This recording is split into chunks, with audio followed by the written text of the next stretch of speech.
Hello and welcome to the Kanawha Valley Hustlers. This is Joe Justice. I'm at the 2600 meeting here at KDE Technology. Tell me, Tony, what's going on here today? This is a meeting we do once a month, first Friday of every single month from 5 to 7 or 8. And it is a cybersecurity meetup called the Hacker Quarterly 2600.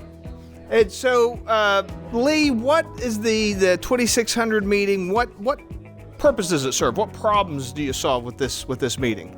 It's just about community, bringing the community together, and also letting people who aren't cybersecurity people come in and talk to us and see what we're doing. I imagine there's some curiosity about cybersecurity going on in the world. Oh yeah, everybody's always curious about that. Plus we have certified ethical hackers here and things like that, so we get into a lot of fun. Very cool. So tell me, Tony, how long has this been going? So first of all, the 2600, is that like, did you guys just come up with that, or is that some kind of a national thing? So it's actually international. The 2600 started in 1984, and it is a quarterly publication that goes out all over the world, in fact, and people will be meeting tonight all over the world doing the same thing that we're doing here in all kinds of countries, all kinds of states. We're the only one in West Virginia, but this is occurring worldwide right now. And it's like Lee said, it's really about community. It's really about us trying to get people who are like-minded and interested in cybersecurity and technology together so that they can grow their businesses, grow their personal desire for cybersecurity and things like that.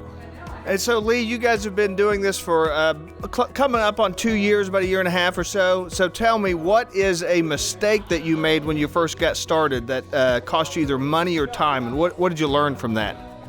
Well, it's going to sound, I guess, cocky a little bit, but we actually haven't made a mistake. It's started off great, and it has done nothing but grown steadily ever since. That's great, and we got plenty of people here today talking about everything from, you've got everything from lock picking to setting up Active Directory, right? Yeah, well, you can't have hackers without lockpicking. It just doesn't work. So, yeah. Well, speaking of that, tell me a little bit about the origin of 2600, where that comes from, because it might have a little bit of an odd origin, because when people think of hacking, they think about computers and things like that, right?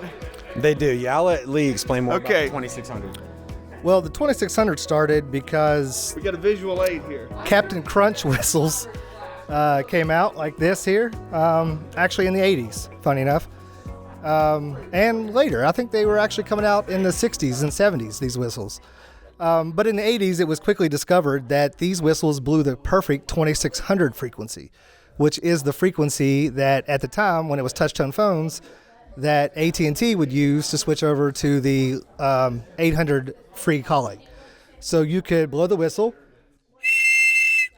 and make a free phone call on any payphone. Wow.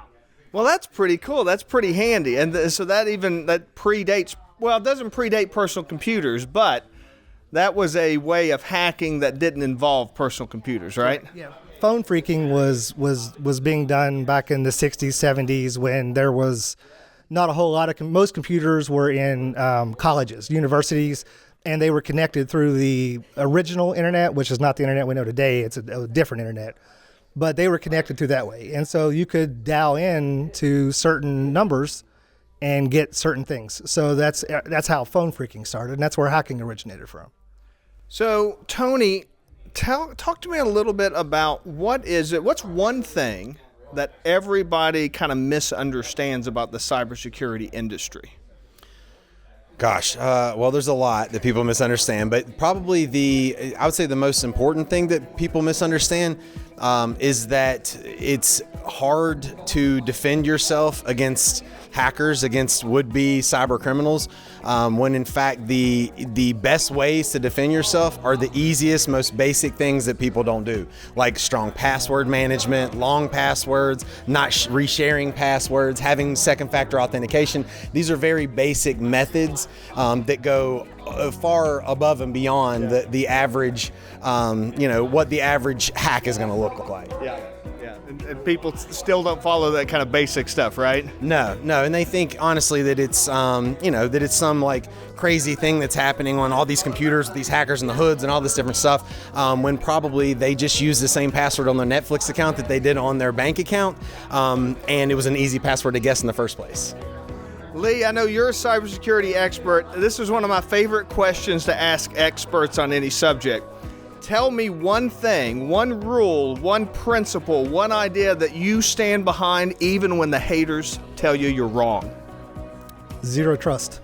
You don't give out more permissions than absolutely necessary to do your work. And you can, and I'm talking about networks, but since you said it like that, I follow that in my life as well. I mean, zero trust. You get as much trust as is needed for us to have our relationships. And that kind of brings up an interesting aspect to security in general, and that's not necessarily that's not a computer program, or that's not like a computer.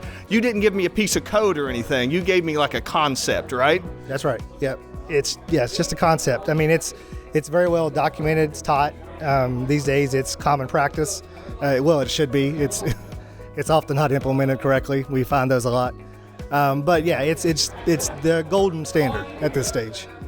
Well, as we're wrapping up here today, Tony, tell me, how do people, if they want to come check out the 2600 meeting, how can they find out more about it? How can they come visit it in person? So we are located at 111 Hale Street, downtown Charleston, West Virginia.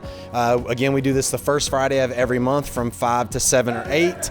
And you can find us online. I would follow the Facebook page, KDE Technology. We have a post every single month that goes out about the 2600. You can check out the individual event posts. Definitely follow the page. And feel free to reach out to any of us directly if you ever have any questions or need information about coming. Last question, Lee, what's one skill that people should be learning today to prepare for the future? Just staying current with technology. That's a pretty good idea, because it's not going anywhere, right? It's only getting worse. Great. Thanks, guys. Thank you for watching and listening. This is Joe Justice, the Kanawha Valley Hustler, reminding you to hustle hard, hustle smart, and hustle with a smile.